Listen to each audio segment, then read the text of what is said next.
یہ نہ دیکھو کہ حالات، امام حسین نے ایک دن بھی حکومت نہیں کی، یزید نے 4.5 سال کی، لیکن قیامت تک دلوں پہ حکومت امام حسین کی رہے گی، امام حسین کی رہے گی، اس لیے کہ ان میں استقامت تھی۔ امام حسین کے ساتھ اس وقت 72 لوگ تھے، لیکن آج کائنات کا ذرہ ذرہ امام حسین کے ساتھ ہے۔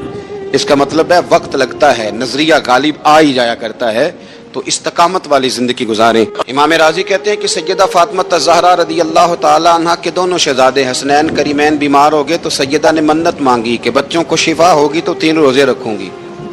شفا ہو گئی، روزے بھی رکھ لیے، اور جب مولا علی شیر خدا روزہ رکھنے کے لیے بیدار ہوئے، سیدہ فاطمہ الزہرا بیدار ہوئی تو امام حسن اور حسین بھی اٹھ گئے، 7-8 سال کی عمر، اماں جی ہم نے بھی رکھنا ہے۔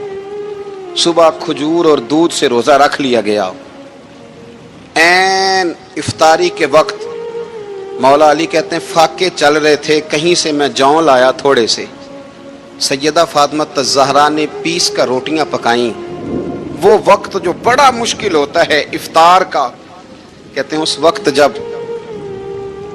کھانے کے لیے بالکل ہاتھ آگے بڑھنے لگے اور امید تھی کہ ابھی سیدنا بلال اللہ اکبر کہیں گے تو روزہ کھلے گا، لیکن ابھی چند ہی منٹ رہتے تھے کہ دروازے پر ایک فقیر نے صدا دی، کہنے لگا سارے مدینے کے دروازے کھٹکھٹا آیا ہوں، قحط ہے، فاقہ ہے، اے رسول اللہ کے خاندان والو، میں یتیم ہوں، کسی نے بتایا ہے کہ اور کوئی دروازہ کھلے نہ کھلے سیدہ کا دروازہ تیرے لیے ضرور کھلے گا، کیا یتیم کو روٹی ملے گی؟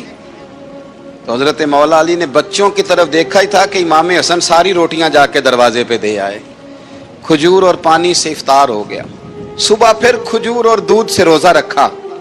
امام راضی کہتے ہیں عین وہ وقت جب افطار کا ٹائم آیا تو پھر دروازے پہ کسی نے صدا دی، کہا رسول اللہ کے خاندان والوں میں مسکین ہوں، رات سے روٹی کھائی ہے، نہ صبح کھا سکا نہ دوپہر، کسی نے بتایا ہے کہ اس دروازے سے خالی کوئی نہیں جاتا۔ امام حسن نے پھر سارا لنگر اٹھایا اور پھر جا کے دے دیا۔ تیسرا دن پھر ہوا، مجھے لگتا ہے کہ جب افطار کا ٹائم آیا ہوگا نا تو یہ خود ہی سارے دروازے پہ دیکھتے ہوں گے، یہ کوئی آیا نہیں لینے والا ابھی تک، لگتا ہے کہ نظریں دروازے پہ تھیں۔ عین افطار کے وقت 3 روٹیاں جب جوں کی پک کے آئی تو ایک بھکاری نے صدا دی، کہنے لگا میں قیدی ہوں، آج ہی قید سے رہائی ملی ہے، پہلے دن کسی کے دروازے پہ صدا ملی ہے، دی ہے، روٹی ملے گی؟ امام حسن وہ کھانا دے کے واپس لوٹے، کھجور اور پانی سے افطار ہوا، اور جیسے ہی مسجد نبوی میں تینوں باپ بیٹا نماز پڑھنے گئے تو مولا علی کہتے مجھے بتانا نہیں پڑا، رسول کریم نے میری طرف دیکھ کے فرمایا علی تیرا، فاطمہ کا، حسن اور حسین کا 3 دن والا عمل خدا کو بھی بڑا پسند آیا ہے اور محمد مصطفیٰ کو بھی بڑا پسند آیا، بڑا پسندیدہ عمل۔ میں کہتا ہوں کہ حضرت فاطمہ نے نا ان کی تربیت پہلے ہی کر دی تھی، 3 دن بغیر افطار کے روزہ رکھنے کی، وہ ٹریننگ گھر سے ہو چکی تھی۔ اب میدان کربلا میں 3 دن بھوکا پیاسا رہنا ان کے لیے مشکل نہیں تھا۔ حضرت جناب سیدہ زینب بنت ابی رافع کہتی ہیں کہ سیدہ فاطمہ الزہرا ایک دن اپنے دونوں شہزادوں کو لے کے، جب حضور کی طبیعت مبارک بظاہر علیل تھی جس میں حضور کا وصال ہوا، دونوں شہزادے لے کے سیدہ فاطمہ نبی کریم کی بارگاہ میں گئی، کہنے لگی یا رسول اللہ میرے بچوں کو کچھ دیجئے سیدہ پاک، تو حضور اٹھ کے بیٹھ گئے، اس کندھے سے امام حسن کو لگایا اور اس سے امام حسین کو لگایا اور فرمایا فاطمہ یہ جو میرا حسن ہے نا اس کو میں اپنی ہیبت اور سرداری دیتا ہوں، اور فرمایا یہ جو میرا حسین ہے نا حسین کو میں اپنی جرت اور سخاوت دیتا ہوں، میرا حسین جرت مند ہوگا اور سخی ہوگا۔ خوبصورت انداز ہے میرے رسول پاک علیہ السلام کا، جتنی شاندار طبیعت حضور نے مولا علی شیر خدا کی تھی اتنی کوئی کر سکتا ہے، اور جتنی اعلیٰ ترین تربیت اور حسن سیدہ فاطمہ کو اللہ نے دیا کسی اور کو مل سکتا ہے؟ لیکن میرے نبی پاک علیہ السلام نے ان کی شادی کے بعد ان کو اکٹھے بٹھا کے ان کے سر آپس میں جوڑ کے ہاتھ اٹھا کے دعا کی تھی کہ اے اللہ ان کے درمیان محبت پیدا فرما دے۔ میاں بیوی کے درمیان جو سب سے اہم چیز ہے وہ محبت ہے۔ بچے کہتے ہیں ہم کدھر جائیں، ابا کی سنیں کہ اماں کی سنیں، اور اکثر گھروں میں بچوں کی تربیت رک جاتی ہے اس لیے کہ میاں بیوی کا سلوک نہیں ہوتا، تباہی اتر جاتی، گھر کے اندر ہر شے ہے پر ان کا پیار نہیں۔ پتہ یہ چلا کہ گھر میں محبت نہ ہو تو گھر نہیں چلتا. اگر محبت کے بغیر ایک گھر نہیں چل سکتا تو محبت مصطفیٰ کے بغیر دین کیسے چلے گا؟ گھر نہیں چلتا میرے بھائی، ٹوٹ جاتا ہے، بکھر جاتا ہے. سارا کچھ ہونے کے باوجود میں نے مردوں کو روتے ہوئے دیکھا ہے، عورتیں تو روتی ہیں، میں نے مردوں کو روتے ہوئے دیکھا ہے کہ کیا کروں، 4 بچے ہیں پر اس کو نہیں سمجھ آتی، وہ پاگل ہے، مہربانی کریں وہ سیانی ہو جائے، میں بچوں کے لیے پریشان ہوں، کدھر کیا کروں. یعنی عورت اگر وفادار اور پیار کرنے والی نہ ہو تو مرد کو آنسو نکل آتے ہیں کہ یہ سیانی ہوتی تو میرا گھر بن جاتا. او بھائیو، پیار بڑا ہی ضروری ہے، یہ محبت بڑی ضروری ہے، اس کے بغیر نہیں نظام چلتا. محبت ہو جاتی ہے نا. چلیں ایک واقعہ سناتا ہوں آپ کو، بات زیادہ مضبوط ہو جائے گی. داتا گنج بخش علی حجویری، داتا صاحب نے لکھا ہے، یہ آج کل کا جو جدید نوجوان طبقہ ہے وہ ذرا بات جلدی سمجھ جائے گا. داتا صاحب رحمۃ اللہ لکھا ہے، حضرت عبداللہ بن مبارک رحمۃ اللہ علیہ سے کسی نے کہا کہ آپ بڑے زبردست محدث ہیں اور اتنی وارفتگی والے صوفی کم ملتے ہیں جتنے آپ ہیں، وجہ کیا ہے؟